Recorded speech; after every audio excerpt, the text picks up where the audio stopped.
بشي مرګي په اجل یو ځلې بمرما خاورې یما خاورې بشم خاور لا بزماوي. السلام علیکم ورحمت الله وبرکاته. هیوادمل د کندهار له ولایت څخه سلامونه را لیږلي او د سلام نه یې وروسته لیکلي چې زه یوه پوښتنه لرم. پوښتنه مې دا ده، زه ډیر اقتصادي مشکلات لرم او ډیر قرضداره یم. هیله لرم ما ته داسې یو عمل را وښیئ چې زما قرض ادا شي او الله رب العزت مې اقتصادي حالات راته ښه کړي. ام المؤمنین عایشه صدیقه رضی الله تعالی عنها فرمای چې ابابکر صدیق رضی الله تعالی عنه زما کور ته راغی. دخل علی ابو بکر الصدیق رضی الله عنه. نو کله چې راغی ما ته یې وویلې ما د نبي کریم صلی الله علیه وسلم نه دعا اوریدلې. سمعت من رسول الله صلی الله علیه وسلم دعاء علمنیه. ما ته اوریدلې او ما ته یې راښودلې. فقلت ما هو، نو ما ورته وویلې پلار جانه هغه دعا کومه دعا ده؟ قال كان عيسى بن مريم يعلم أصحابه. قال لو كان على أحدكم جبل ذهب دينا فدعا الله بذلك لقضاه الله عنه. حضرت عیسی علیه الصلاة والسلام هم دا دعا خپلو ملګرو ته ورښودله او نبی کریم صلی الله علیه وسلم دا وفرمیل که په چا باندې د یو غره په اندازه سره زر قرض هم وي چې دا دعا لولي الله رب العزت به قرض ورته خلاصوي. هغه دعا دا ده: اللهم فارج الهم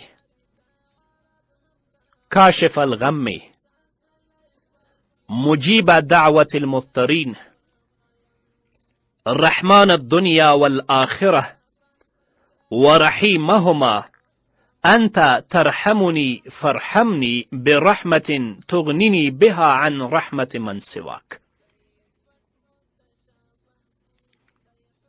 فارحمني برحمة تغنيني بها عن رحمة من سواك. نو ابو بکر صدیق رضی الله تعالی عنه فرمایل فكنت ادعو الله بذلك فاعطاني الله بفائدة فقضي عني ديني. ما دا دعا لستله نو الله رب العزت ما ته داسې فایده را ورسوله چې الله رب العزت زما دینونه او زما قرضونه ټول ختم کړ. همدارنګه ابو سعید خدری رضی الله تعالی عنه فرمایی د ابو داود حدیث ده چې نبی کریم صلی الله علیه وسلم یوه ورځ مسجد نبوي ته داخل شو. نو په مسجد کې د انصارو یو کس ناست و چې هغه حضرت ابو امامه رضی الله تعالی عنه. نو نبی کریم صلی الله علیه وسلم ورته وفرمیل یا ابا امامه ما لی اراك جالسا في المسجد في غیر وقت الصلاة. څه سبب او څه علت دی چې زه تا په مسجد کې وینم چې په مسجد کې ناست یې او د مانځه وخت هم نه دی، څه کوي؟ نو حضرت ابو امامه رضی الله تعالی عنه ورته وفرمیل چې ډېر غمجن یم او ډېر قرضداره یم نو ځکه راغلی یم په مسجد کې ناست یم. نو نبی کریم صلی الله علیه وسلم ورته وفرمیل افلا اعلمك كلاما اذا انت قلته اذهب الله عز وجل همك وقضى عنك دينك. آیا زه تا ته داسې یو کلام در ونه ښیم چې کله هغه ته لولي الله به دې غمونه هم ختم کړي او الله رب العزت به دې قرضونه هم ادا کړي. ابو امامه وایي قلت بلا یا رسول الله صلی الله علیه وسلم، ولې نه ماته راوښیه.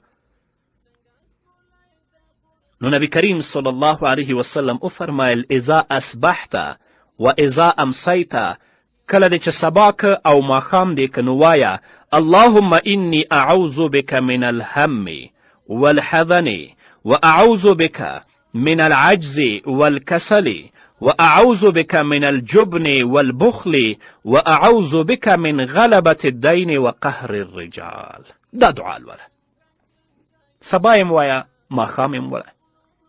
ابو امامه وای د نبی کریم صلی الله علیه وسلم په لارښوونه باندې ما عمل وک، دا دعا مې لوستله. فاذهب الله عز وجل همي وقضى عني دیني، نو الله مې غمونه هم ختم کړل او الله رب العزت مې قرضونه هم ختم کړل. د ظاهر پر امیدونو ورته بنده قافله